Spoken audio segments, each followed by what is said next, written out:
Discover the surprising reason why the most familiar moment of your day vanishes without a trace. Every night, you experience one of the strangest disappearances in your life.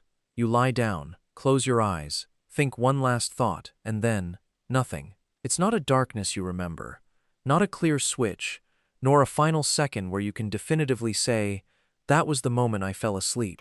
Instead, you simply wake up later with a missing piece in the middle. You can recall getting into bed, sometimes even thinking, and often trying to fall asleep, but you almost never remember that final transition. So, where exactly did that moment go? At first, the answer might seem straightforward. Perhaps sleep is merely a shutdown. Maybe the brain remains awake for a while, then abruptly turns off, and the missing moment is absent, because there was nothing left to record. However, this perspective is far too simplistic. Your brain doesn't power down like a phone. It doesn't cease consciousness because it has stopped working. During sleep, the brain continues to change, measure, filter, react, and often dream. It progresses through distinct stages, from light sleep to deeper sleep, and eventually into REM, where vivid dreams frequently occur.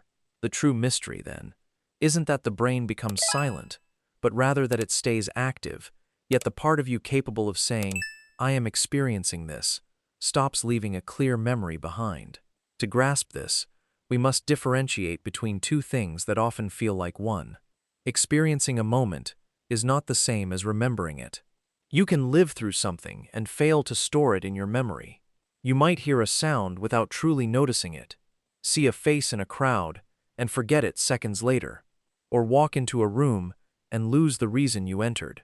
Memory isn't a passive camera continuously recording in the background. It's an active construction process, and construction requires cooperation. While your senses collect information, memory demands more than just raw data. It needs attention to focus on something, the brain's decision that this moment is relevant to your personal story, and sufficient stability to link the moment to what came before and after. This is precisely why you can lose tiny fragments of your waking life too. You might read the same sentence 3 times, only to realize you didn't absorb it, drive along a familiar road, and recall almost nothing from the past few minutes, or listen to someone speak while your mind drifts elsewhere, later feeling as though their words passed through you without lingering. You were physically present, your ears and eyes were functioning, but the experience didn't solidify into a strong memory. Falling asleep takes that ordinary weakness and amplifies it significantly. First, your brain needs to pay attention. Then, it has to encode what happened. Finally, it must connect that moment to your broader life story. Where you were, what you felt, what preceded it, and what followed. When you are fully awake, this process can operate smoothly, perhaps not perfectly, but well enough that life feels continuous. Falling asleep, however, assails that continuity from multiple directions simultaneously. Your attention wanes, your awareness of the room fades, your thoughts cease to follow ordinary logic, and the very systems that typically transform experience into memory begin to alter their function. This transitional boundary is known as sleep onset. It's not a clean line, but a peculiar in-between zone, where waking consciousness starts to loosen its grip, yet full sleep hasn't completely taken over. In sleep science, the first stage of non-REM sleep is often referred to as N1. This is the lightest stage, representing the changeover from wakefulness to sleep. Your breathing and heartbeat begin to slow, your muscles relax, and your brain waves start shifting away from the faster patterns characteristic of an alert waking state. Yet, from an internal perspective, it may not feel like sleep at all. This is why if someone wakes you during this stage, you might confidently declare, "I was still awake." Your brain may have already stepped into sleep before your conscious self has a clear way to report it.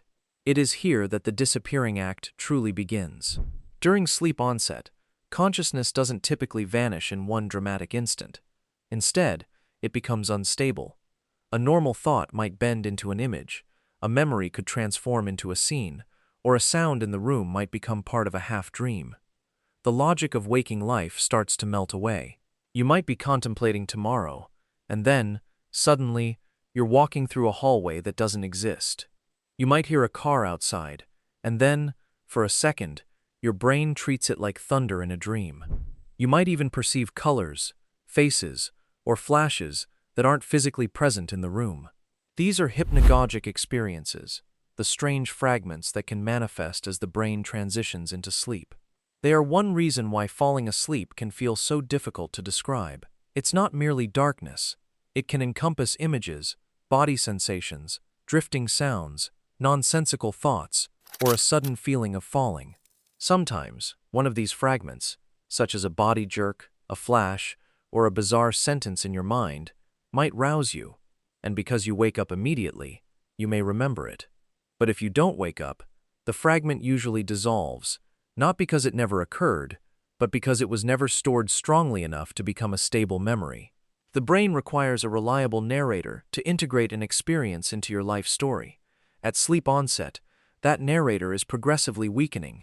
Imagine attempting to record the exact moment ink disappears from a pen while you are still writing with it. The very tool you need is failing during the event you are trying to document. This analogy closely mirrors the challenge of remembering falling asleep. The systems that enable you to observe the transition are the same systems being transformed by that very transition. You cannot step outside your own brain and observe it falling asleep from a safe distance. You are inherently part of the change. Your awareness isn't a witness standing beside the doorway. It is one of the things passing through it. This also explains why trying to catch the moment rarely succeeds. You lie still, thinking, "I will notice it this time."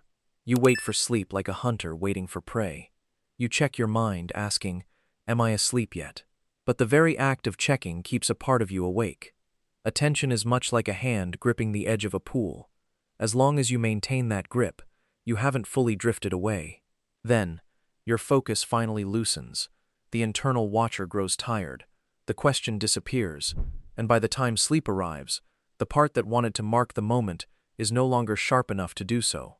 Modern brain research suggests that the transition into sleep can involve measurable tipping points in brain activity. So, while sleep onset may feel gradual in some respects, the brain can still cross a genuine threshold. The challenge is that your conscious self isn't outside this threshold with a stopwatch. It changes with the threshold. That is why the final waking second is almost impossible to consciously own. If you remember it clearly, it probably wasn't the final second, but merely one of the last moments before sleep truly took hold. The actual crossing is recognized only after the fact, and by then, you are already asleep. There's another intriguing twist. Sleep is profoundly connected to memory, but not in the way people often imagine. Sleep can help the brain process and strengthen memories from waking life. Throughout the night, the brain may replay, reorganize, and integrate information. In this sense, sleep is certainly not the enemy of memory. However, the act of falling asleep is distinct from remembering what happened before sleep.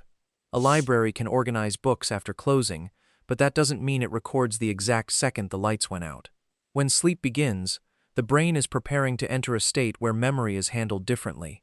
It may later work on the memories from the day, but the live experience of the transition itself is poorly suited to becoming a neat autobiographical memory.